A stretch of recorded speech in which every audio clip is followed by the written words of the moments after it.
Brasil e do mundo inteiro. Como estamos? Esse é o Poste Baixo NBA número 10. Maurilão, hoje é um dia comemorativo. Chegamos ao episódio 10. Como estamos por aí? Tudo Exatamente. certo? Beleza, esperando os 10 milhões na conta, já que já chegamos ao episódio 10. Tá tudo certo.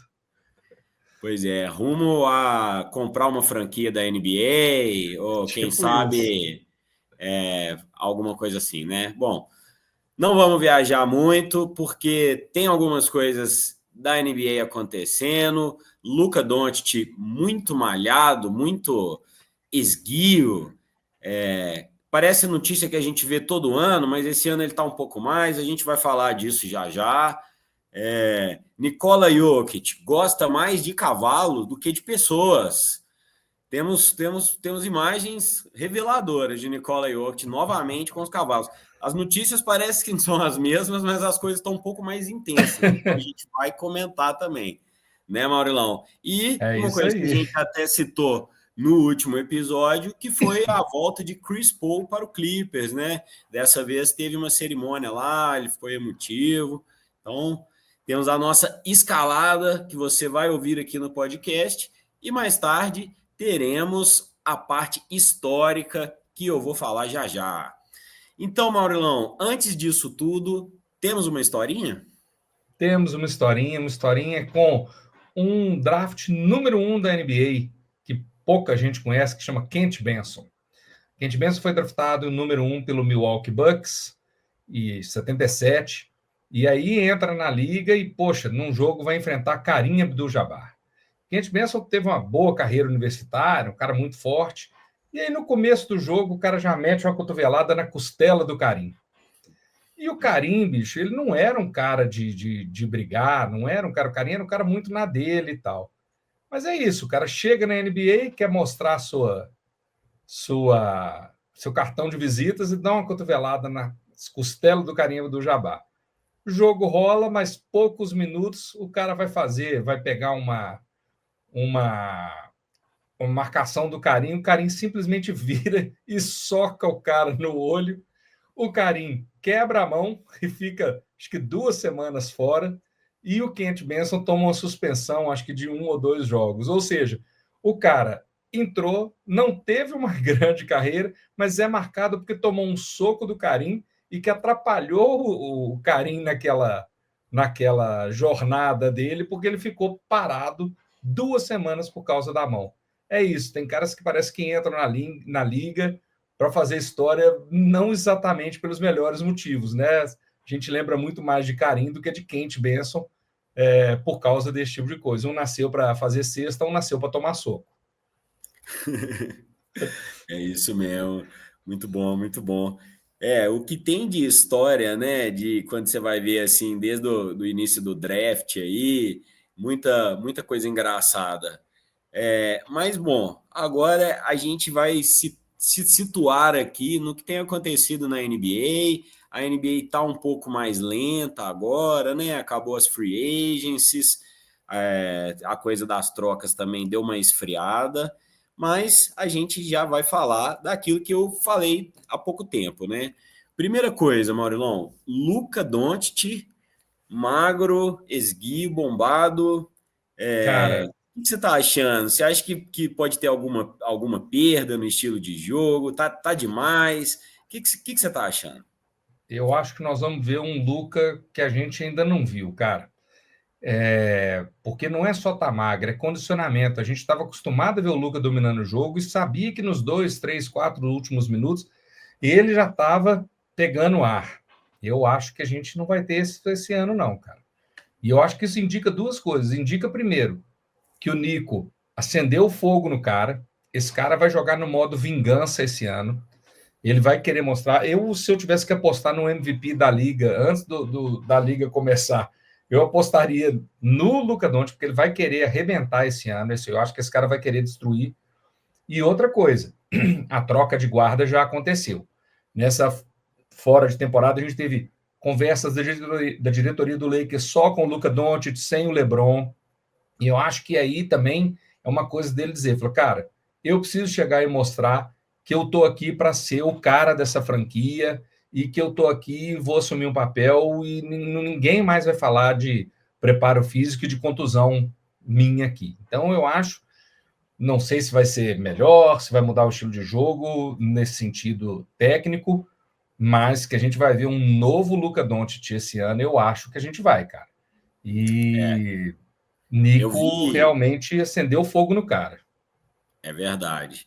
Eu vi um lance que parece que ele contratou uma assessoria pessoal que É, envolve várias coisas, e aí uma parte é essa parte esportiva física, e diz que ele citou o Magic Johnson e Michael Jordan, e não citou o LeBron, né, que é um cara bem conhecido aí pelo físico. Então, é. assim, sinais, fortes sinais. E outra, Talvez né, não, cara? né? Eu não acho que eles estejam brigados, nem que tenha problema, não é nada disso, não. Mas eu Uhum. acho que os Lakers estão fazendo a coisa certa, no sentido de, tipo assim, eu estou tirando as rédeas do time de um cara de 40 anos e passando para um cara de 26, que foi o que os Lakers fizeram com o carinho para o Magic.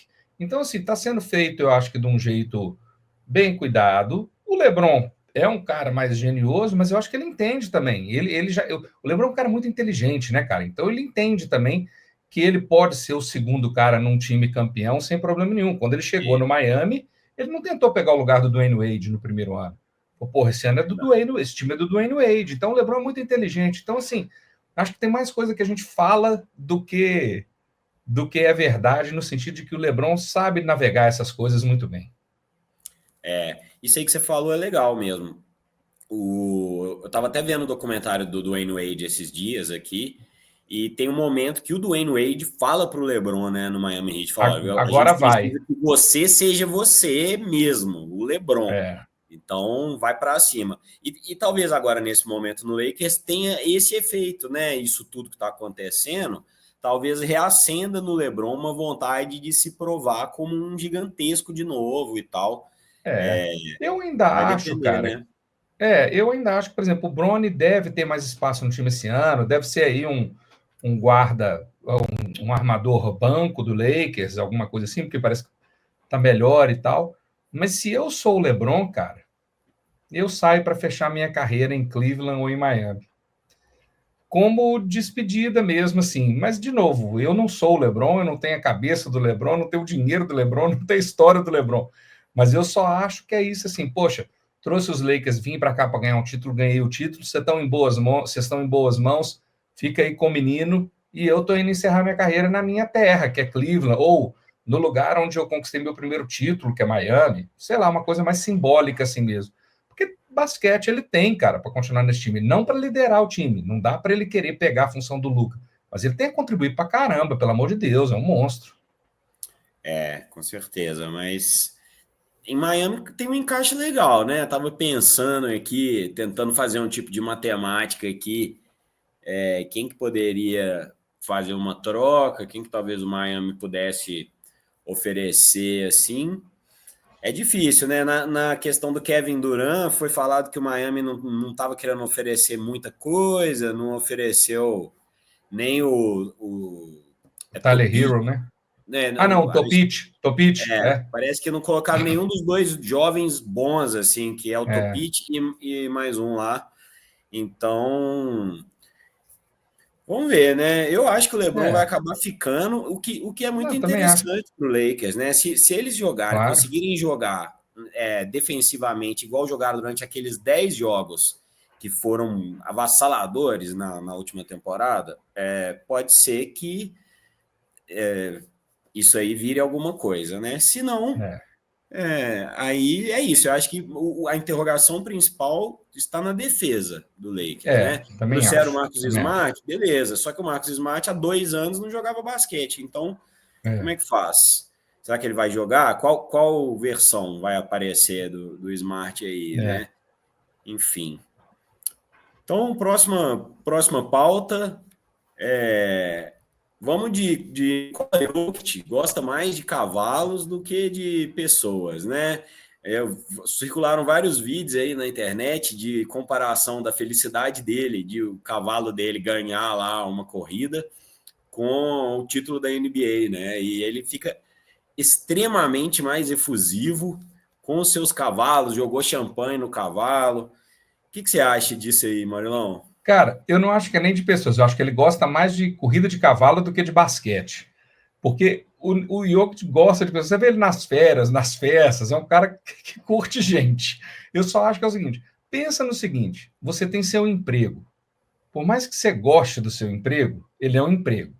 Você tem que treinar, você tem 9 meses de compromisso, você tem que dar entrevista, você tem que ficar longe dos seus cavalos e tal, não sei o quê. A NBA para ele é um emprego. Ele fica feliz quando ele ganha um prêmio no emprego dele. O outro é a paixão.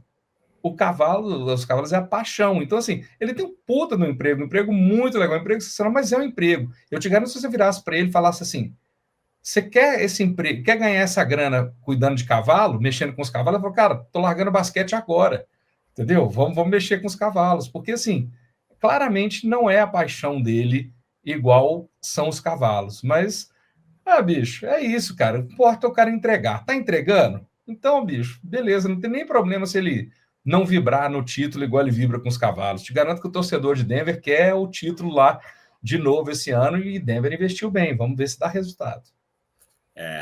Nascido para cavalgar, obrigado a jogar Nascido basquete. para cavalgar. É tipo isso. É tipo isso. Vida dura, né? Vida dura. Vida dura. Bom, vamos ver o que dá. Então, próxima pauta. Antes da gente falar do Chris Paul, eu queria falar do Chicago Bulls, cara. Rapidamente. Chicago Bulls renovou em contrato máximo, tempo máximo, premiação máxima, com Billy Donovan, o técnico que tem uma vitória no playoff, no Chicago Bulls. Enfim. E tá conseguindo uma série aí, que eu acho que é o grande plano do Chicago Bulls, que é emendar 5 temporadas nos play-in. E eu acho que esse é o grande plano. Não quero entrar no playoff, entendeu? Eu quero fazer. Exato, sobe o banner de maior quantidade de plays consecutivos, sacou? Quer entrar no Guinness. Vai ser assim. Bicho, eu acho que deve ter alguma. Dá para entender, não. Deve ter alguma coisa. Ele deve ser gente boa pra caramba. Assim, a explicação é essa. Ele deve ser muito gente boa. Peraí, rapidinho que eu tenho que soltar a minha assessora aqui. Dizem que ele e o Arturo Carniçovas lá são melhores amigos mesmo. Enfim, Chicago Bulls não dá nem para perder mais que 2 minutos falando, não, infelizmente. Próxima pauta, Chris Paul de volta para o Clippers, né? Falando que ia abrir mão de qualquer coisa, qualquer time, voltou para casa. E aí, Maurilão, gostou aí da emoção do CP3? Eu gosto desses finais assim, cara. Eu gosto do Lillard voltar para Portland. Eu gosto do CP3 voltar para o Clippers.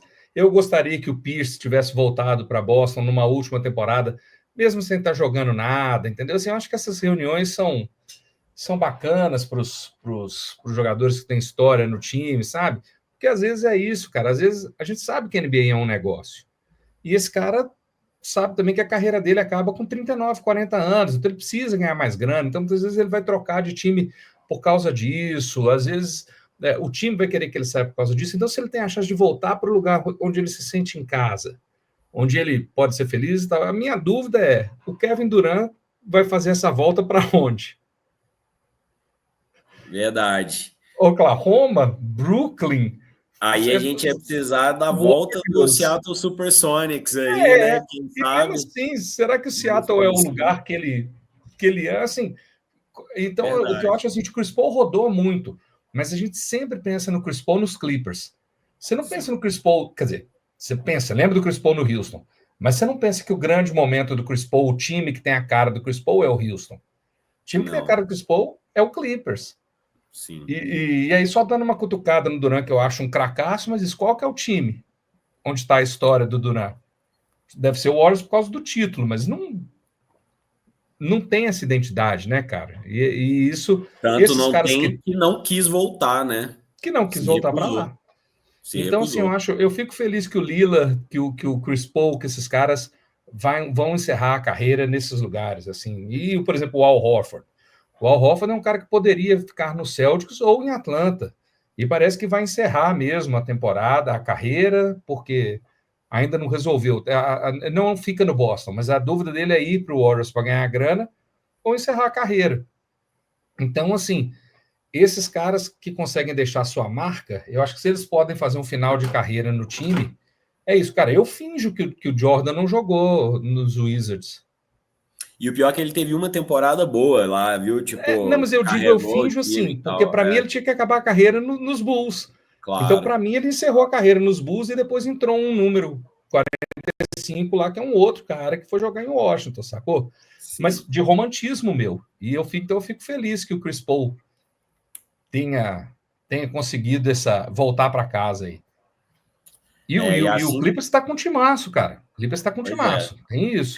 E o Chris Paul é um cara que ainda entrega muito, né? Ele talvez não Muito. seja mais o point guard, como ele ficou conhecido e tal, mas ele tem muito a oferecer ainda no esquema de passes, de armação de jogo, de ser muito inteligente, né? Eu acho que o Chris Paul, Sim, inclusive, tem o perfil para virar treinador aí, não sei sim. também se é Cara, assim que muito funciona. inteligente, né, cara? Entende muito bem o funcionamento do jogo, né? E aí É. vai vindo de uma segunda unidade forte no Clippers ali, né? Então, É. Esse negócio de jogador virar treinador, às vezes dá muito certo e às vezes não dá nada certo. A gente vê aí o Magic Johnson, que tentou ser é, treinador e não teve muito sucesso. O Bird teve algum sucesso, mas também não é um cara que você virou e falou assim, porra, que Phil Jackson, que Red Auerbach. Não é isso, sacou? Então, assim, ser um craque não vai te fazer um bom técnico, mas eu acho que o Chris Paul tem perfil para ser um bom técnico. Se vai dar certo ou não é outra história. Se ele vai se ele vai querer ou não é outra querer, história. né? É isso, ele vai querer. Bom, então acho que estamos dito aí nas notícias mais atuais da nossa liga favorita aí. E aí a gente está se propondo, né? Quem tem acompanhado aqui o nosso podcast, se propondo a fazer algumas viagens no tempo aí. A gente já falou do Dr. J, né? Desde a época da ABA, ali, depois no Philadelphia 76ers, passamos um pouco pelos duelos, né? Principalmente do 76ers com o Boston. Depois, mais à frente, a gente falou de ninguém menos que Larry Bird e de Magic Johnson, né? Fizemos um podcast dos dois, foi bem legal. Maurilão resgatou aí, na hora que a gente estava falando, até uma historinha com o autógrafo que ele tem. Então, assim, se você não viu, veja o episódio, que tá bem legal. Ficou longo, a gente poderia ter dividido na parte da NBA atual com a historinha, mas a gente deixou Deixa lá. o pau torar. E aí, quem tiver paciência e vontade de aprender com a gente aí, escuta lá que tá legal. E hoje, eu não falei, mas vocês podem suspeitar pela capa que eu vou pôr aqui, mas que vai ter uma foto discreta, da mesma forma que eu fiz no último. A gente vai falar de uma equipe que eu, como torcedor do Chicago Bulls, sempre tive uma certa má vontade, uma certa má impressão. Eu acho que é, de fato, o principal rival do Chicago Bulls, o principal rival do Michael Jordan, que é o Detroit Pistons, né? Os Bad Boys de Detroit, que a gente vai falar hoje aqui, desde do Isaiah Thomas, né? Então, e até um pouco antes, até falando um pouquinho da cidade de Detroit. Então, já fiz essa introdução, vamos lá. Detroit, pessoal, estava vivendo uma crise de desindustrialização desde a década de 50, né? Algumas fábricas sendo fechadas, era muito comum. Tem a marca Packard, né? Que era famosa na cidade, que fechou e que inclusive era uma estrutura gigantesca de carros de luxo. Ela foi o símbolo assim dessa decadência da desindustrialização que acontecia em geral no mundo todo e também nos Estados Unidos. Então, a partir desse momento, a cidade que era muito proletária nesse sentido, que tinha muitas fábricas, o povo ia muito para lá para trabalhar, a cidade teve uma decadência muito grande. Então, de certa forma, ela precisava de coisas que jogassem ela para cima. Uma dessas coisas era sim o basquete, mas nem tanto. O que era o principal é a surpresa que eu trouxe hoje aqui, que eu não contei nem para o Maurilão, que é a música de Detroit. Acho que é impossível a gente Motown? falar de Detroit sem citar a música feita lá. O recorte que a gente vai fazer de NBA aqui não é exatamente o melhor recorte da Motown, que é o que o Marilão acabou de citar aqui, mas eu vou tentar trazer cada ano que a gente falar aqui sobre as Isaiah Thomas, sobre os Detroit Pistons, um pouquinho, né, pelo menos uma pitada de música de Detroit, lançado mais ou menos na época. Beleza? Então, promessa feita, vamos lá.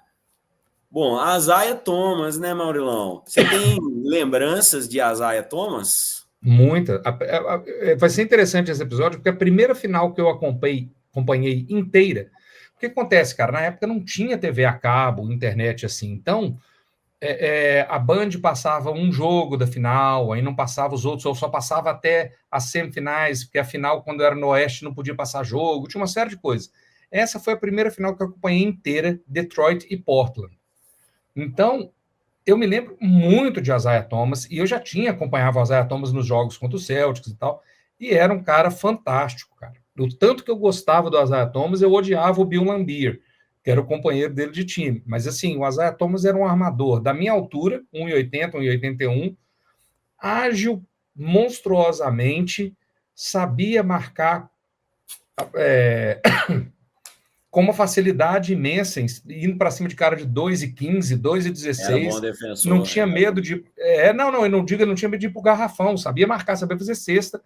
Tal. E era um bom defensor, embora fosse baixo. Então, assim, um jogador excelente, cara. Um cracaço, bom de ver. Pois é. Então hoje a gente vai falar, entre outros, de Isaiah Lord Thomas III, que nascido em 30 de abril em 1961. Ele é nascido em Chicago, né? Ele é um chicaguense. Aí, com certeza, isso aí vai permear um pouco a vida dele, algumas das decisões, até algumas das histórias. Então, é o seguinte: o Isaiah, no high school, já tinha se destacado muito, né? Tanto é que ele teve rapidamente, ele conseguiu, acho que foi no segundo ano, enfim, que ele entrou na Indiana University, que a gente já citou aqui, né, Maurelão? Uhum, Do Larry exatamente. Bird, foi aquela que o Larry Bird foi Não, e não ficou. desistiu depois, né? É isso aí. Então, E que é uma assim, senhora faculdade histórica, com o técnico, esqueci o nome dele agora, mas que é um técnico famoso nos Estados Unidos, um símbolo do basquete universitário americano. Então, ele foi para uma powerhouse, né? Para uma super faculdade de basquete, assim. pois é. Então, ele foi e lá foi bem, teve médias aí de 15 pontos, foi 14,6 em 79 e 80 e 4 assistências, 5,5 assistências, e no segundo ano, 16 médias de ponto, né? Média de ponto de 16 pontos, 5,8 assistências. Então, assim, no college, ele foi muito bem. Bom, ele é draftado em 81 pelo Detroit Pistons. Até então, voltando um pouquinho aqui naquela história de Detroit, o time de Detroit não era de dar grandes orgulhos, né, para o seu público ali. Assim, até porque também era isso. Tinha um ginásio que já estava antigo, aí eles mudaram um ginásio, tiraram do centro, colocaram num dos subúrbios lá, e aí isso também afastou um pouco o público inicialmente. Mas aí. Era o Palace de Auburn Hills? É, Era o Palace, exatamente.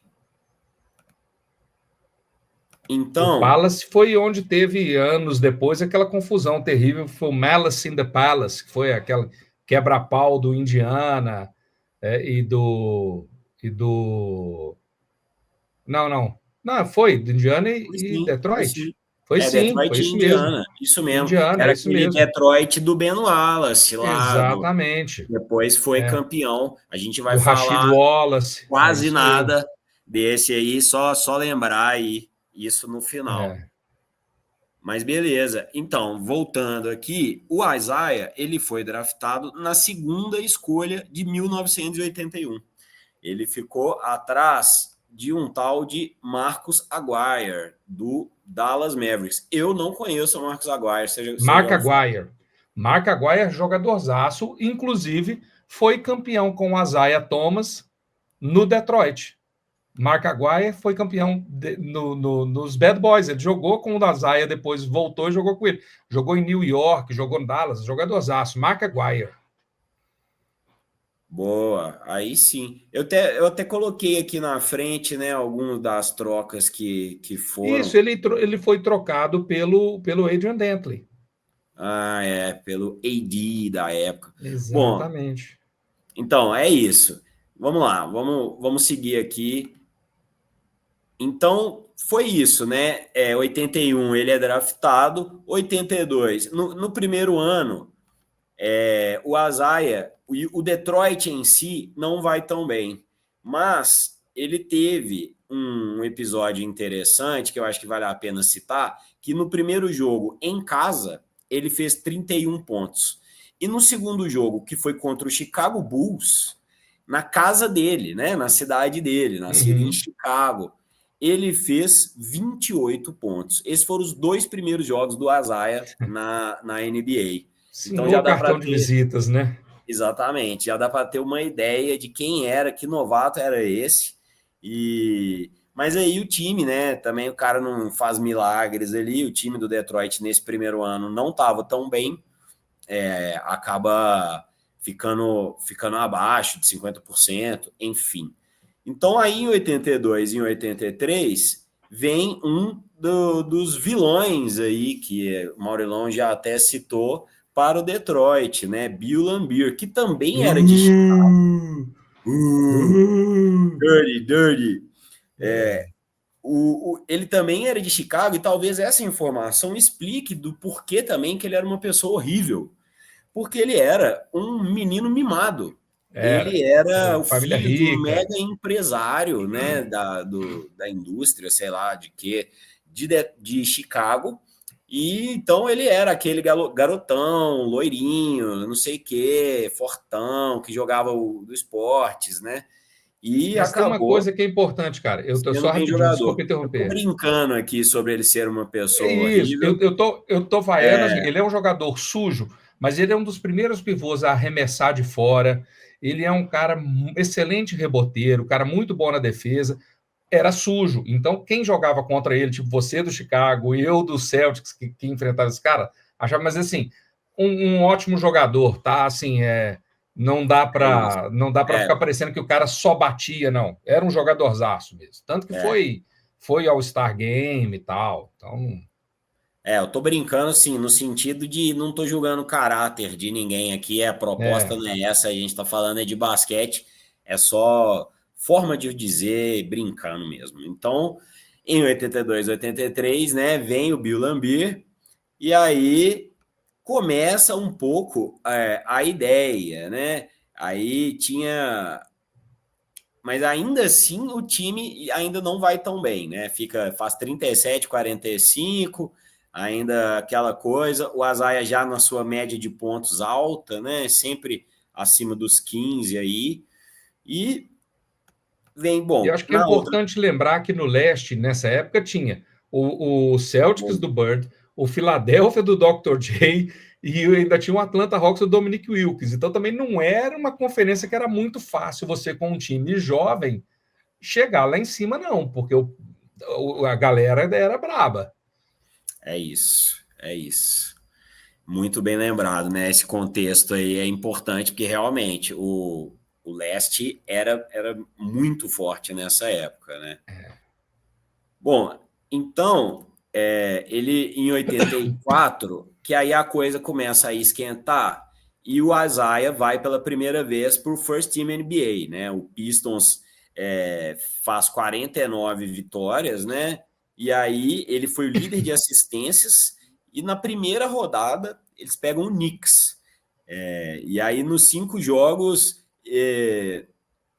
Não, no último jogo, no jogo 5, ele faz 16 pontos em 94 segundos, sendo 3 desse um buzzer beater que leva pro overtime, né? Uma das cestas históricas do Isaiah aí contra o New York Knicks.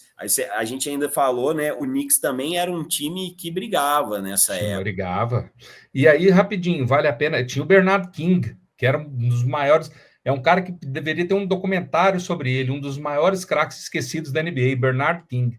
E essa cesta é sensacional quando o Isaiah faz isso, que ele pega a bola, põe debaixo do braço e faz uma dança da chuva quando ele faz essa cesta que leva para a prorrogação.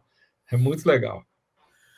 Que massa. Essa informação eu não tinha, não. Acho que no highlight que eu vi, cortaram essa parte. Mas que massa. Legal demais. Bom, então foi isso. Só que apesar dessa cesta, no overtime, o Knicks acabou vencendo e despachou o Detroit aí. Mas é isso, né? A gente gosta de ir fazendo ano a ano porque você vai vendo a coisa encorpando, né? Inclusive, assim, na frieza do cara ali que está no seu terceiro ano, era como o Maurílio falou, ele era um cara baixo, né? Ele era um cara que inicialmente todo mundo via como franzino até, um pouco magro e tal. Porém, assim, extremamente físico, né, no sentido de velocidade, roubava bola, era muito voluntarioso e jogava duro, né? Jogava duro na defesa, né? Batia de frente, como o Orlão falou, entrava no garrafão com pivô gigante, né? E aí, mostrando que era gelado, né? Nos últimos 16 fez 16 pontos nos últimos 94 segundos, né? 1 minuto e meio ali, o cara meter 16 pontos num jogo 5 de playoff, sendo desses uma cesta de 3 que empata o jogo e leva para o overtime. Então, bacana demais. O Isaiah já estava se mostrando ali um jogadoraço, né? E aí, quem é um pouco mais novo vai ter uma boa comparação com o Isaiah, que é o Allen Iverson. É um cara que muito domínio de bola, vai para o garrafão sem medo, é pequeno, é magro, mas consegue resolver. Então, assim, não são iguais, mas uma boa referência para quem quer entender quem foi o Isaiah é dar uma olhada e conhece o Allen Iverson, é para saber que a referência passa por aí. O Iverson talvez fosse mais do drible ali um pouco, né? Mas sim, realmente, né? Até na capacidade de salto e tudo. Exato. E o Iverson também era baixo, relativamente baixo, assim, né? Boa.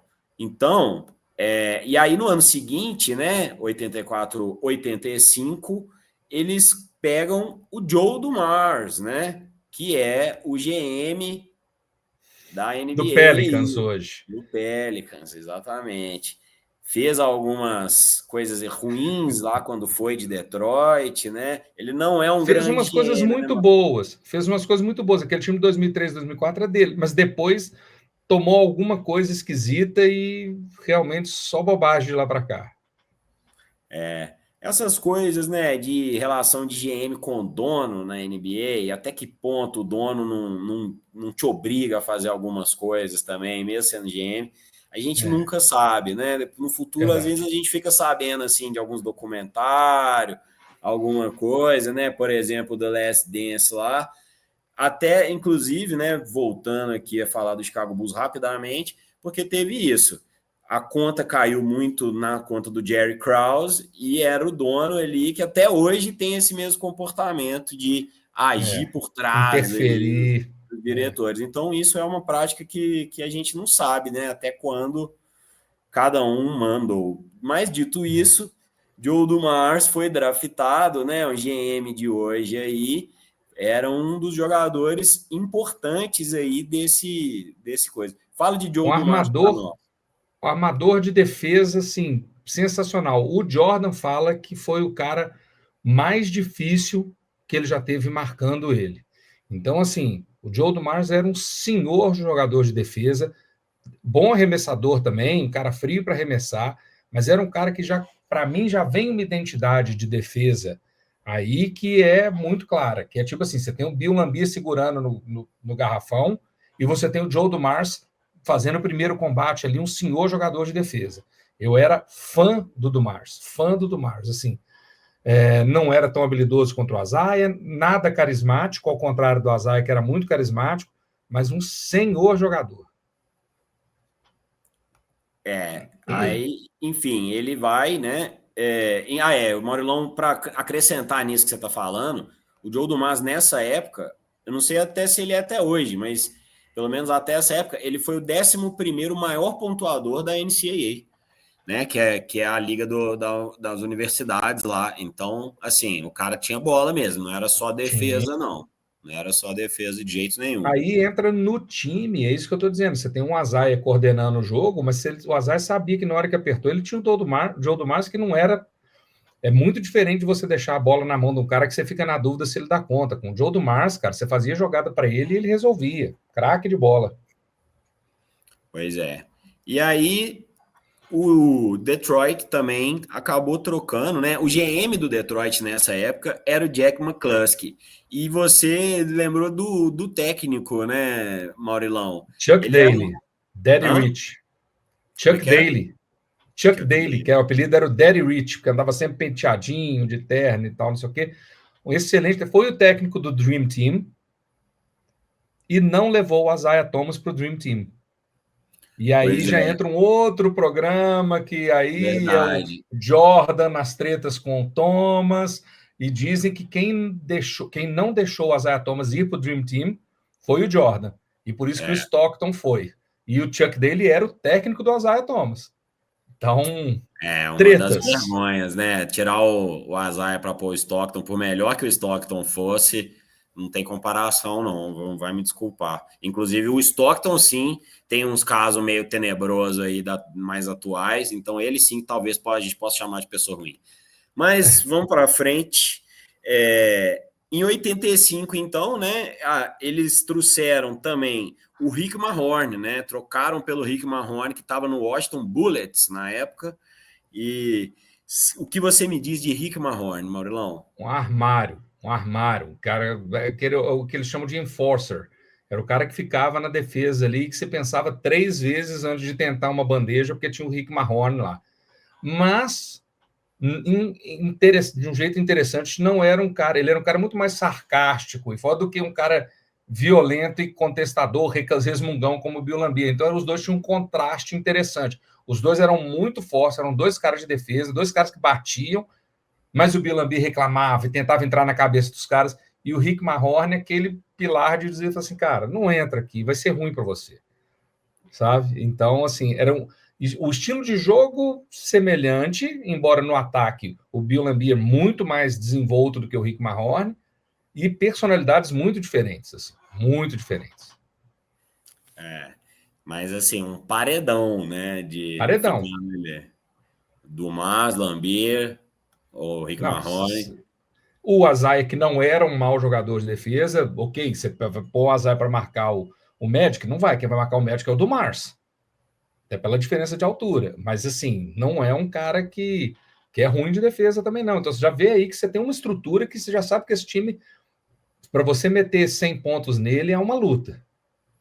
O Rick Mahorn que uma vez declarou que efetivamente tinha a intenção de tirar jogadores do time adversário que fossem bons. Ele falou isso até numa pergunta sobre o Larry Bird, né? Num dos duelos aí do Pistons. Até teve esse duelo em 85, que foi final do leste, né? Pistons e Celtics. O que você tem a me dizer dessa final? A gente já falou um pouco Já falamos do roubo de bola, que era nessa época que eu estou dizendo. Na verdade, acho que foi 87. Que 87 é que foi o ano que já era para o Detroit ter ido para a final de 87 contra os Lakers. A verdade é essa. Porque em 86 o Boston tinha um time muito superior. Mas em 87 o Detroit já estava tomando o lugar do Celtics e precisou de uma roubada de bola do Bird num lateral batido pelo Isaiah Thomas, Dennis Johnson fazendo a cesta de canhota, mão trocada, para os Celtics passarem. E aí perderam para os Lakers, que tinham um timaço. Mas assim, a gente já viu em 87 que o Celtics não foi para a final porque era o melhor time, como foi todos os outros anos. É porque realmente teve uma jogada mágica, um canto do cisne do Bird ali, que resolveu a parada. Mas aí o Detroit já era o Detroit. Aí o Detroit já era o time que estava pronto para se tornar o grande time do leste. E assim, É. Boston só adiou um ano. A única coisa que o Boston fez foi isso. E em 86 ainda, né? Eles trouxeram o Dennis Rodman, que era Exatamente. um cara que foi draftado pelo San Antonio Spurs, né? E que era um ex-janitor, né? Um ex de aeroporto, era um funcionário de limpeza do aeroporto e estava meio desacreditado, tal, trouxeram ele, foi mais uma força defensiva, né? Você vê que a intenção realmente do nosso Daddy Rich aí era fazer um paredão. O Dennis Rodman inicialmente ficou no banco, entrava e tal, eles se revezavam ali, mas sempre nesse perfil muito físico e muito intenso, né, E Maurival? quem lembra do Rodman no Chicago não sabe que nessa época o Rodman não era uma força no ataque, mas não era um cara que você podia deixar sozinho no ataque, não. Era um cara que metia, tinha só a média de pontos ali relevante. Depois é que ele realmente virou e falou assim, cara, é rebote e defesa e não vamos preocupar. Mas nessa época ele ainda, também era uma força no ataque. E um cara que é isso, assim, não era ainda aquela personalidade extravagante que virou depois, mas já um cara que se impunha, se impunha. Ele já era vocal, né? Ele Ah, ganha em algum. Acho que foi até em 87 mesmo, que ele ganha o prêmio de. Ele entra no time de defensor, não, ele ganha o prêmio de defensor mesmo, do ano. é possível, é possível. É Ele já isso. era, em 87 o Detroit já era, os Bad Boys já era o time do leste, perdeu por um acaso para o Celtics, mas assim, o Rodman já era um jogador da TV, e é isso, assim, a coluna do time já estava ali, um senhor defensivo e no ataque, o Adrian Dantley, que era um puta pontuador, e a Isaiah Thomas e Joe Dumars, era isso, assim. Pois é. Nesse jogo de 87, teve um jogo que os Pistons fizeram 145 pontos, que É isso. foi, que se não me engano, foi o jogo que o Celtics, maior pontuação que o Celtics tinha tomado. Não sei se depois, agora na nova NBA, já deve ter passado, talvez, Deve, mas deve, é porque a pontuação bastante. agora aumentou muito, mas assim, Aumentou muito, mas mas é isso isso, o Detroit era um timaço já. esse recorde durou muito, né? Então, para a gente ter uma É, noção, assim, 145 pontos nessa época muita era uma coisa. Essa chuva época de cesta mesmo. era jogo de 90, 80, a média de pontos era essa. E aí, no final, que tem uma polêmica, né? Que o Dennis Rodman fala que se o Larry Bird fosse negro, ele ia ser um cara bom qualquer. E Exatamente. aí eles perguntam isso para o Azar e tal, e aí ele meio que não desmente, ele meio que É, brinca assim, e aí vira um caos esse negócio, a imprensa, né, um pseudo racismo reverso tal. e Então aí entra no.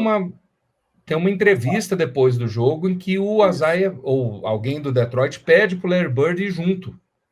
E eles Não, fazem isso uma aí já é coletiva de alguns dias imprensa. depois. Aí Isso, eles isso, vão, e aí o Azar fala um tanto de bobagem nessa isso. entrevista também. Ele E o não, Bird só não fala. retira. E o Bud até E o Bird sai antes, assim, deixa o sai, Azar mas o Bird lá. fala aí, Pitbull, eu falei, gente, não vamos falar sobre isso, vamos falar sobre basquete. Cada um tem direito de sua opinião, é isso aí falou. Ele não jogou lenha na fogueira, né? Saiu dessa, deixou claro que ele não estava nem aí para o assunto, mas o Azaia jogou lenha na própria fogueira com as declarações que ele deu tentando consertar. É, foi mal nessa segunda entrevista, né? E aí isso aí ficou meio marcado até, assim, né? Uma repercussão muito grande e tal. Enfim, e aí, mas isso pelo menos internamente, dentro do Detroit, teve uma visão que o Dennis Rodman sentiu que o Isaiah fez isso por ele. Tipo assim, Para o Rodman defender. era um jogador menor, muito menos conhecido, o Isaiah era uma estrela da universidade, já estava ali, né, fazendo esse tipo de atuação, era um cara Era que pontuava All-Star. muito, Em era a 87 ele estrela era do. All-Star. É. Pois é, ele já era estrela nessa época. Então, é, a gente, assim, às vezes a gente julga os atos sem entender também as motivações, né? O Dennis Rodman, pelo menos, interpretou que o Isaiah o salvou, tirou ele daquela enrascada midiática. Que, por outro lado, na minha opinião, se fosse só o Rodman, ele ia ser queimado, iam bater nele um pouco e ia passar mais rápido. Como foi o Isaiah, que já era grande, a coisa foi maior ainda. Então, Né? tudo E uma tem coisa N assim, lados, né? quando o Rodman fala, você fala assim, gente, o Rodman, esse Rodman é fogo. Quando o Azaia, você fala assim, pô, peraí, que merda que o Azaia tá falando? Então, tem o peso também, é isso assim, uma coisa é você deixar um cara, o Rodman teve milhões de opiniões esquisitas, impopulares, estranhas, não sei o quê. O Azaia era a cara do time, uma das caras da liga, fazia propaganda de Converse junto com o Magic, com Bird, sabe? Então, assim, a responsabilidade dele era maior. Então, para ele se expor para defender o colega, isso une o time. Tipo assim, o Azaia podia ter virado e falado assim: não, não, isso aí é a opinião do Dennis. Eu não acho, não. O Larry Bird é um grande jogador. Podia ter falado isso. Mas não, ele falou: pô, eu vou comprar a briga do meu colega porque o importante é o nosso time estar unido. Então, assim, ele se colocou em risco ali realmente pelo colega, né? E lógico, eu não sei também qual era a opinião dele. Às vezes ele concordava mesmo com o Rodman, vai saber. É, Mas assim, foi uma atitude que realmente para o time fortalece muito o time e mostra, pô, nós estamos um pelo outro aqui, né? é o que a gente falou no episódio anterior, né, Maurilão? Essa questão racial rondou muito a carreira do Larry Bird como um Muito. todo, né? Assim, teve de fato uma divisão nos Estados Unidos onde pessoas brancas racistas se usaram de ficar apoiando o Larry Bird para fazer racismo e para ter essa lógica do racismo, né? De um tipo de superioridade branca e tal. Dito isso, então é tudo muito complexo essa questão. É. Então, tanto é que E ele nunca. deu muita Ele, repercussão. E a gente sabe, né, que o Boston, como você mesmo citou, tinha uma série a de fatos cidade de históricos, Boston era né? muito. A cidade era racista, mas o É, time tinha uma série de fatos aí que, né, teve o primeiro negro da NBA, se primeiro não me engano, o quinteto primeiro. totalmente negro. Pois é, Então, assim.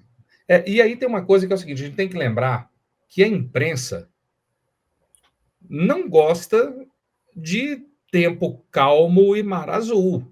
É o exatamente. tsunami que vem de notícia. Então, bicho, essa Verdade. questão racial era uma questão que tinha na sociedade, que a imprensa fazia questão de alimentar e de explorar. Botar Então, fogo. essa fala do Rodman, ela vira um presente para a imprensa. São, sabe, vamos vender em cima disso e tal. E de novo, embora o Bird não tenha feito nada para escalar a coisa, ele era a cara do jogador branco. Então, assim, sobrava para ele. E o Detroit, de novo.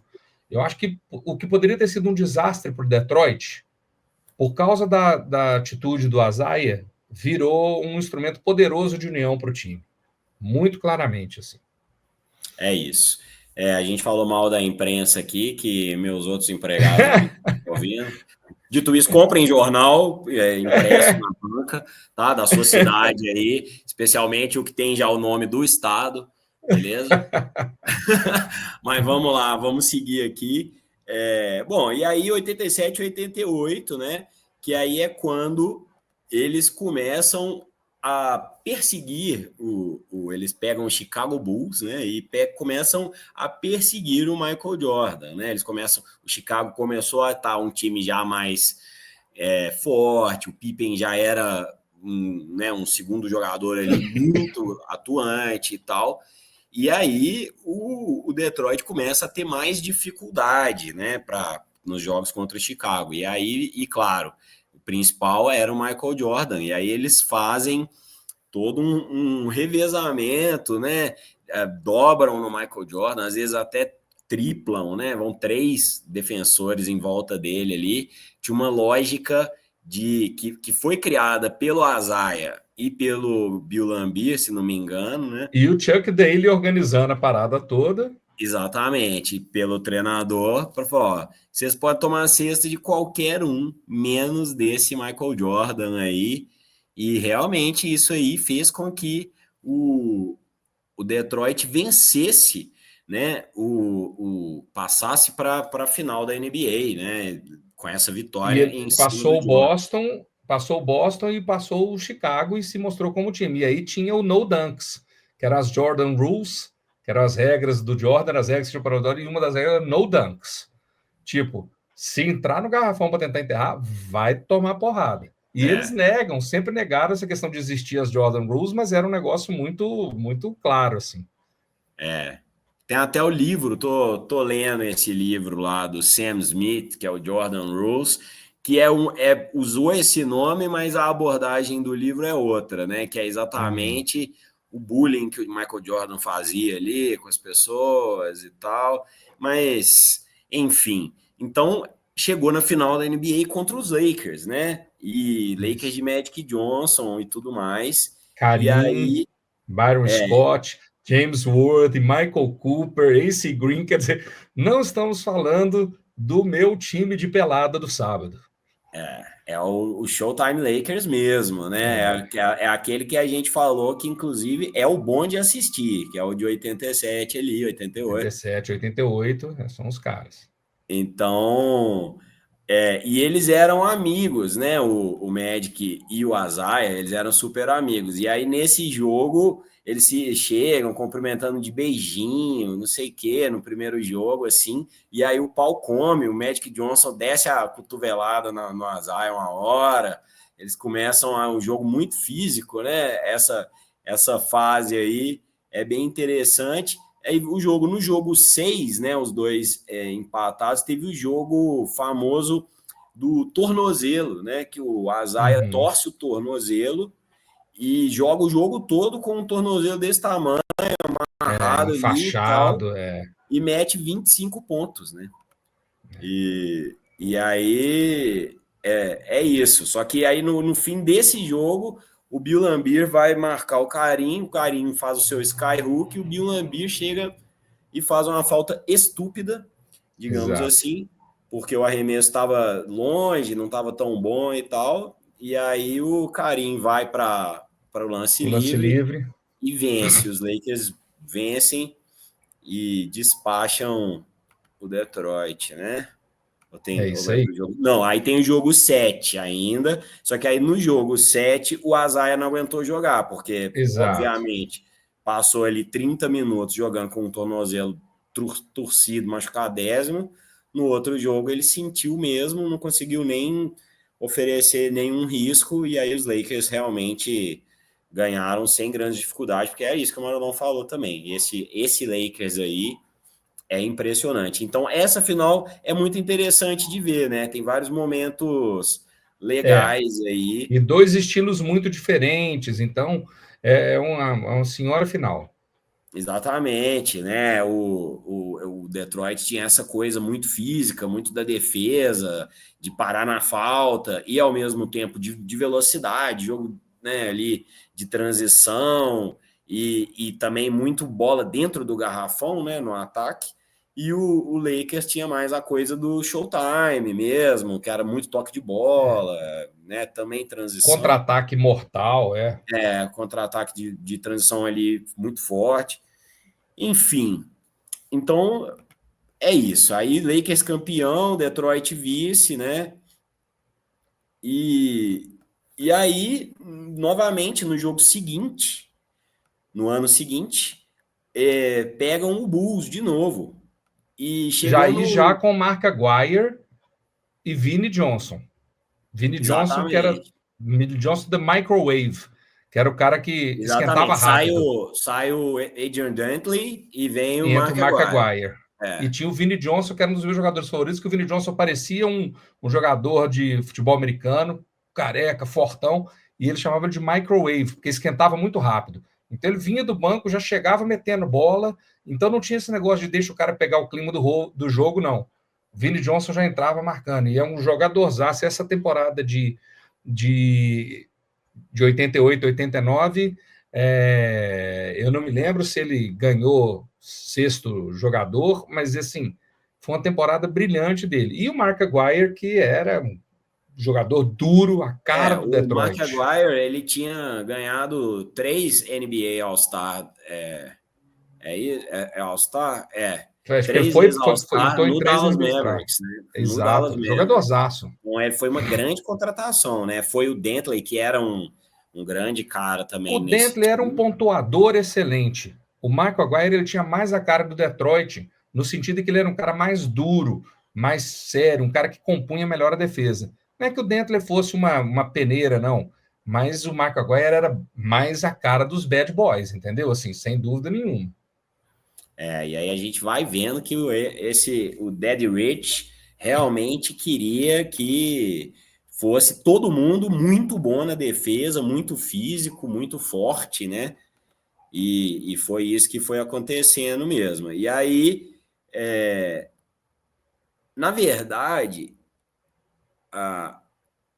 o jogo das Jordan Rules que eles aplicaram efetivamente foi nessa final, porque na Nessa outra, final.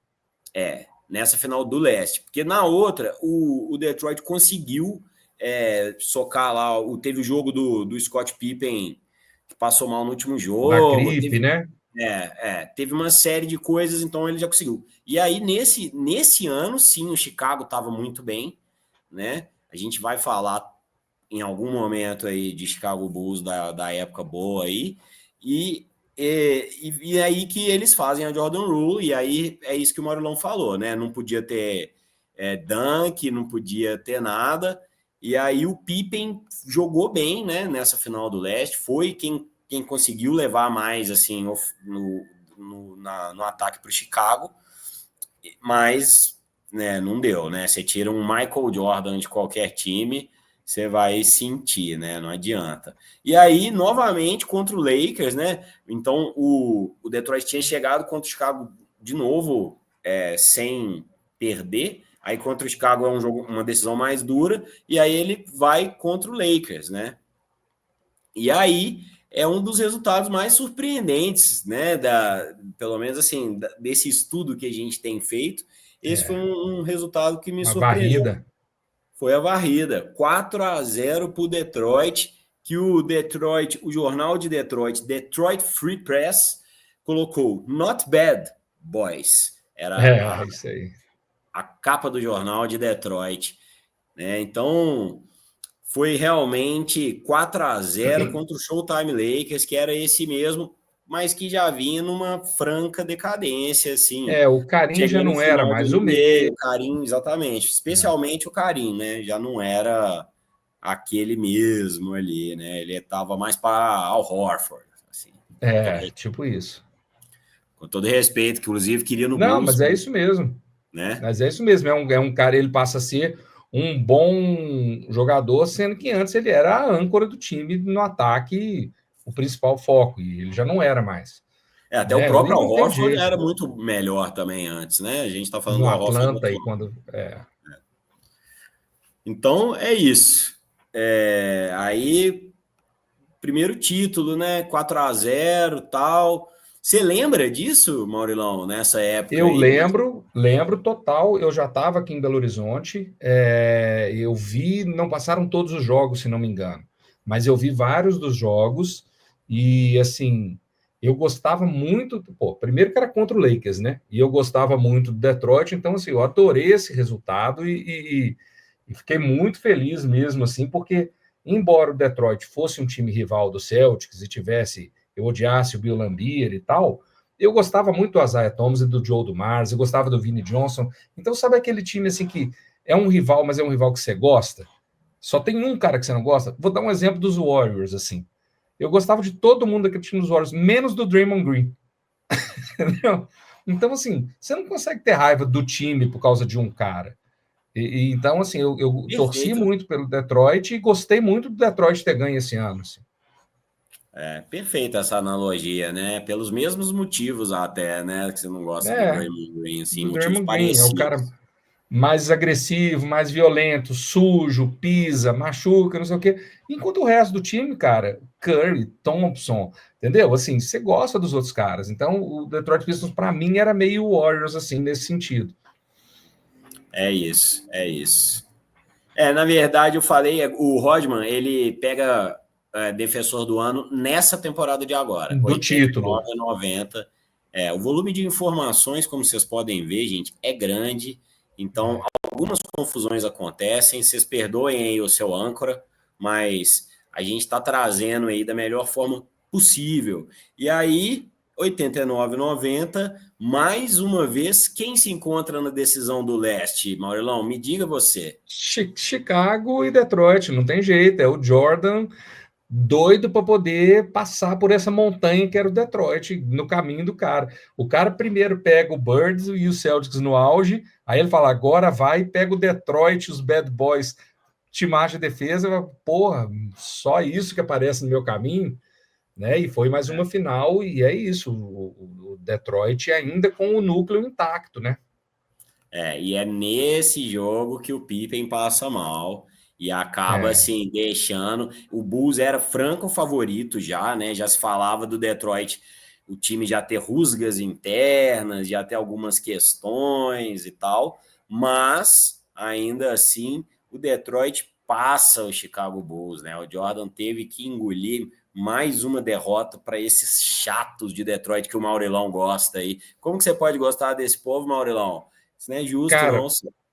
mas aí o que acontece é isso, assim, é um time que ele vem num jeito diferente de jogar. E toda vez que um time muda o jeito de jogar da época, você estava acostumado com o showtime, você estava acostumado com a troca de bola. De repente, tem dos caras falam, não, cara, a gente vai jogar é duro. Aí você fala, porra, que negócio diferente mesmo. Acho que os caras exageravam e tal, mas era um time massa, era um time bom de ver para jogar. E essa final contra o Portland, essa foi a primeira final que eu acompanhei inteira, todos os jogos no apartamento do Santa Lúcia, quando eu mudei para cá. Estava no terceiro ano do ensino médio. Essa, final, eu acompanhei inteira. Inteira, inteira. Aí sim. O Portland era um timaço, né? Nessa época Timaço, aí. cara. Timaço, bicho. Você lembra de quem do Pô, Portland aí? Terry Potter, que era o armador, e o Clyde Drexler. Clyde Drexler do Dream Team, jogadorzaço. O cara que depois foi campeão com o Houston Rockets. Jogadorzaço, Era um Clyde bom. Drexler. Ele, inclusive, arremessava muito bola de três, né? O Jordan, o Jordan não foi draftado pelo Portland, porque o Portland já tinha o Drexler. Aí eles falaram: nós vamos contratar um outro cara para a mesma posição, sendo que a gente tem o Drexler. Quer dizer, talvez eles repensassem isso se eles soubessem que o Jordan ia ser o que foi. Mas a verdade é só para, eu digo isso só para entender o nível que era o Drexler. O Drexler era um jogadorzaço, ele era abaixo do Jordan, mas não estamos falando aí de 5 prateleiras abaixo, não. Ele seria logo abaixo do Jordan. Então, E guarde ainda essa tinha. informação. Só um parênteses, Marlon. Guardem essa informação, porque no episódio do Chicago Bulls, a gente vai voltar a falar de Drexler, de Michael Jordan e de Portland Trail Blazers. Vamos É lá. isso aí. Esse time tinha um pivôzão que era o Kevin Duckworth também, que era para mim o elo fraco do time, embora fosse um pivôzão grande e tal, mas eu achava muito lento. Tinha Jerome Kersey, que era um ala muito forte, bom de defesa, e se não me engano tinha o Buck Williams também, que era já veterano. Então era um time muito sólido, com um cracaço que era o Clyde Drexler e o Terry Potter também, um armador bem, bem legal. Eu gostava muito do Jerome Kersey também. Pois é. E aí, essa série, ela foi. Parece que o Portland ganha um jogo em Detroit, né? Fica Isso. 1-1. E aí o Pistons, aí fica aquela coisa, nossa, o Portland era favorito, é favorito, tal. E aí o Detroit acaba ganhando 2 jogos seguidos Lá em Portland. em Portland, né? E aí Eu acho que ele ganha essa 3 jogos final, seguidos em Portland. Porque eu acho que era três dois jogos. três dois. É, ele ganha 3 jogos É, seguidos. Na época era 2-3-2. era isso mesmo. Era Foram 2 em 3 jogos casa, seguidos. 3 fora Eles e 2 em ganharam casa. todos. É, exatamente. Isso. 3. E aí, que nessa série parece que vem o cara que você falou, né? Joe Dumars parece que teve uma final muito Brilhou. impressionante, além do Azaia, né? Foi o cara que marcou o Drexler e foi o cara que no ataque fez o Drexler suar igual um louco para poder marcar ele. Então, assim, é um jogadorzaço. E é isso, esse ano, nas finais, foi o ano do Joe Dumars.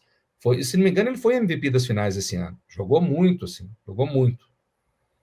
É isso, é isso. E teve até o jogo que ele tinha perdido o pai, né? E a família não avisou. E aí foi o grande jogo dele, assim, da carreira, se não me É, engano.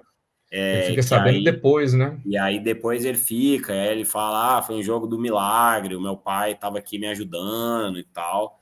Então, muito, muito emocionante aí essa história, né, do Joe Dumas num título de NBA, foi bem legal, né? Bem... É. E é Então, isso, era. assim, bem legal, assim, né? Falando aqui da morte de alguém, né? Não, Bem é legal bem nesse legal a sentido, história. assim, exatamente, da emoção e tudo. É, Não estou aqui desconsiderando o luto de ninguém, pelo amor de é, Deus. Né? é isso. Vamos lá, que de bom dia, Aí, cavalo, cara. tá faltando. E aí eu acho que depois disso, assim, cara, é o que você falou também. Eu acho que o próprio time do Detroit ele implode, cara. Eu não me lembrava disso. Você mencionou, tem a expansão, não é isso? Tem, Fala tem dessa a aí que eu não lembro entrada, direito. tem a entrada acho que é do Timberwolves, né? E Ah, tá. entram alguns times. É porque são muitas Vancouver abas Grizzlies, eu acho que Vancouver Grizzlies e Timberwolves, será? Não sei, não lembro. tem no roteiro aqui. Foi com a entrada do Minnesota Timberwolves e do Timberwolves. Orlando Magic. Ah, foi o E aí Magic. Isso. teve um draft de expansão. Acho que a gente podia aproveitar, Maurilão, para você explicar para a nossa audiência qualificada o que é um draft de expansão. Cara, o draft de expansão ele mudou. Então, assim, mas o que ele é basicamente? O time que entra na NBA, ele não pode começar tão de baixo, que ele não vai conseguir se manter e se sustentar, mas também não pode chegar em pé de igualdade com os outros que estão ali roendo o osso há um tempo. Então, o que eles fazem? Você pode, nessa época, você podia proteger um número X de jogadores do seu time, que eu não vou me lembrar se eram 5 ou 7. Então, você protegia. Então, vamos supor, o Chicago. Pô, vou proteger Michael Jordan, vou proteger Scott Pippen, vou proteger... Mas eu não vou proteger o Detroit, né? Vou proteger o Isaiah, mas eu não vou proteger o Rick Mahorn, porque eu prefiro proteger os outros caras. Aí o Minnesota falava assim: opa, o Rick Mahorn não está protegido, eu vou draftar ele do Detroit para montar meu time.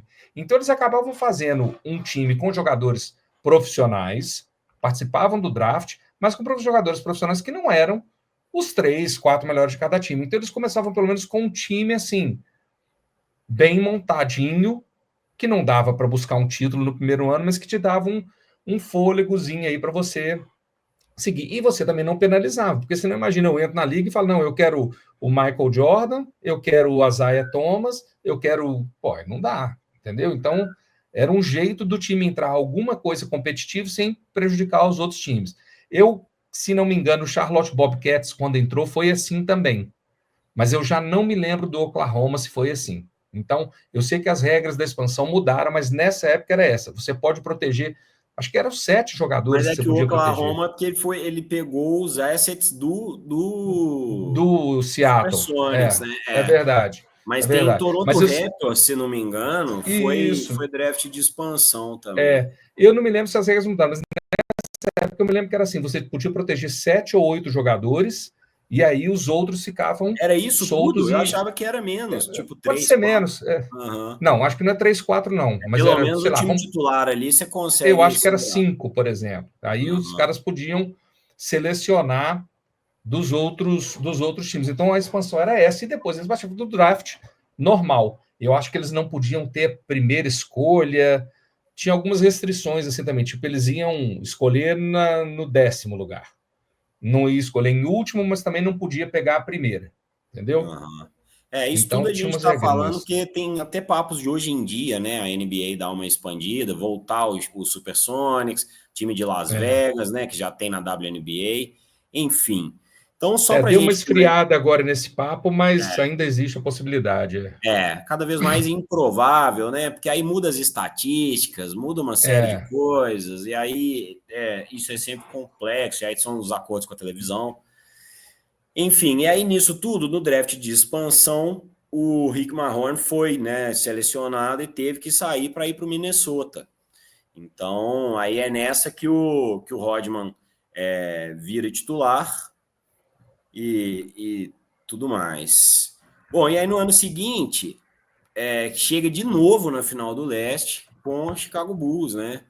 E aí nessa daí acontece finalmente, hein, meu Chicago Bulls? Finalmente conseguimos escalar o nosso Everest chamado Detroit Pistons, que foi o Bulls varreu simplesmente o Detroit, né? Eu tô só confirmando se foi na final mesmo, mas enfim, nesse encontro deles, acho que foi sim, é.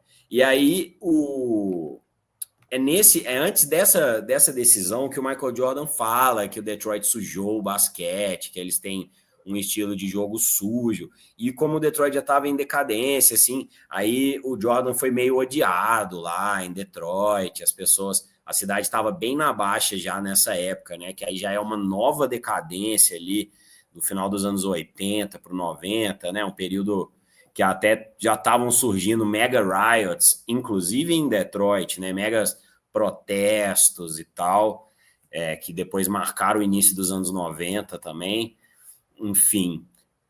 Então, foi um momento ali que Detroit acabou ficando magoada com Michael Jordan e também com o capitalismo no geral.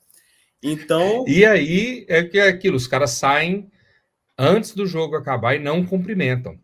Exatamente. Foi isso aí, no The Last Dance, isso foi muito falado, né? Que foi depois o Michael Jordan justifica em termos assim dele ter sabotado o Isaiah no Dream Team por conta dessa atitude de não né, dar a mão ali para os caras que o Detroit venceu 3 vezes e sempre o Jordan E o foi lá, Chicago foi lá. reconheceu e tal, Chicago, né? E dessa vez pessoal legal aí de Detroit virou as costas e saiu, né? Mas é É isso. E isso. aí meio que foi o fim dos Bad Boys, né, Maurilão? A partir daí o pessoal já estava mais velho e aí já não foi conseguindo tanto sucesso na liga, E se né? não me engano, teve briga entre eles. O Bill Laimbeer, eu acho que sai do time, sai brigado. Aí o time foi realmente já tinha problemas internos. Tem um documentário muito bom para quem quiser ver na ESPN que chama Bad Boys e que conta a história desse time. É Eu muito assisti, legal. é para a gente fazer esse coisa, eu reassisti, da série 30 for 30, né, 30 que for 30, são aqueles exatamente. documentários legais, e aí, assim, esse foi um estilo, né, você falou uma coisa que eu achei interessante, só para a gente já ir encaminhando para o final, que o Detroit realmente criou um estilo de jogo, né? Criou assim, ele acabou adotando um estilo de jogo ali numa época que a liga estava começando a ir para outro lado, né? As pessoas querendo copiar o Lakers, o Celtics, o próprio Exato. 76ers e tal. E o Detroit veio, não, a gente vai jogar físico, e isso foi uma coisa que, além de virar a identidade do Detroit, né, virou um pouco a identidade dos anos 90, especialmente, né, que já era New porradaria, York. que aí New vários York times já pegou isso, Indiana pegou isso. começaram a adotar isso como solução mesmo, né, aquele estilo ali. E aí, em 2004, a gente não vai falar a fundo, o Detroit volta a ganhar a NBA com um time muito físico, né? De Ben Wallace. Quem mais que É, estava nesse time, Maurilão, que você esse time falou? tem uma diferença, que é o seguinte, esse time tinha dois caras muito físicos, que eram Ben Wallace e Rashid Wallace, que eram os dois, o pivô e o power forward. Mas de resto, ele não era, o Chauncey Billups não era um cara físico. O Rip Hamilton, porra, magrinho e tal. O Tyshawn Prince era um puta jogador de defesa, mas não era também um cara físico, ele era magrinho também. Então, assim, eles pegam os Bad Boys muito por causa do Ben Wallace e do Rashid Wallace.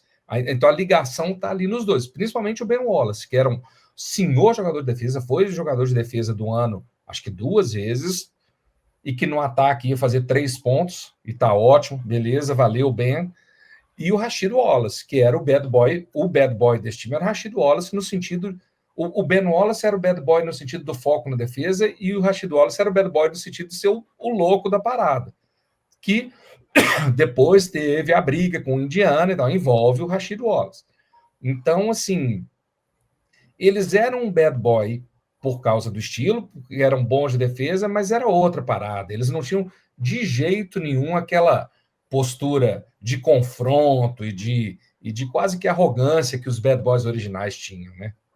Se eles fossem um time de Minnesota, eles não teriam o apelido de Bad Boys, digamos assim. Só tinham o Verdade. Bad Boys porque eram de Detroit, aí as pessoas faziam a conexão. E é isso que faz a história ser legal, né? É Exatamente. exatamente assim, tinha as duas torres ali, então algumas referências, Exato. mas assim, a liga era outra, né? Era 15 anos outra. depois do último título ali, quase. Então, enfim, a liga era outra, o Detroit teve isso, e até o Detroit de hoje em dia tem um pouco muito diferente Tem. também, porque também já de 2004 para cá a coisa mudou muito, mas tem essa coisa de uma defesa dura, de serem muito, Sim. muito físico, de às vezes até exagerar nas faltas, mas também tudo a ver e nada a ver ao mesmo tempo, É né, Mauro? isso, é isso. Vale a referência, mas não é a mesma coisa. É legal, assim, para gente que gosta de, né, de pensar a história, de beber aí do passado, é massa ver o Detroit aí sendo um time mais físico e Ah, sim. associando aos Bad Boys ali. Eu acho isso, poucas franquias na NBA vão ter essa, esse desenho comum de jogo mesmo, né? De falar assim, tem esse estilo que mesmo que não seja igualzinho, vai ter ali um pouco, Isso é né? um negócio interessante que você falou, cara. Porque, por exemplo, quando você olha o Celtics, você não tem um estilo de jogo que é do Celtics. Não Do tem, é. Chicago, você tem o Jordan, mas você não tem um estilo de jogo que é do Chicago. O Lakers, com o Showtime, que depois, mesmo quando tinha, que era outro time, Kobe, Shaq e tal, você tinha um pouco do Showtime no sentido da coisa rápida, mas o time que tem essa cara mesmo é o Detroit. Bad É, Boys. Quando esses caras vão bem é porque eles são bad boys. É engraçado isso. É uma identidade, acho que tem muito a ver com a cidade também. exatamente. É aí que eu ia chegar. Eu acho que tem muito a ver. Eu queria, então, a última parte aqui, conforme o prometido, a gente passou de 81 a 91, foi o nosso recorte. Então, eu vou falar rapidamente da música de Detroit nessa época. Então, músicas que foram lançadas em 81. Endless Love, de Diana Ross com Lionel Richie. Calma, só um momento. Eu passei o fim de semana inteiro suspirando por Diana Ross, das Supremes, que começam no Motown com Baby Love, com You Can't Hurry Love, com Stop the Name, muito Love naquela época, e que ainda em 81 está no topo das paradas, embora não tão ligada ao Motown, mas ainda assim uma garota de Detroit, pô, Diana Ross, uma garota do Motown, não sei se ela é de Detroit. Exatamente, uma Motown Girl.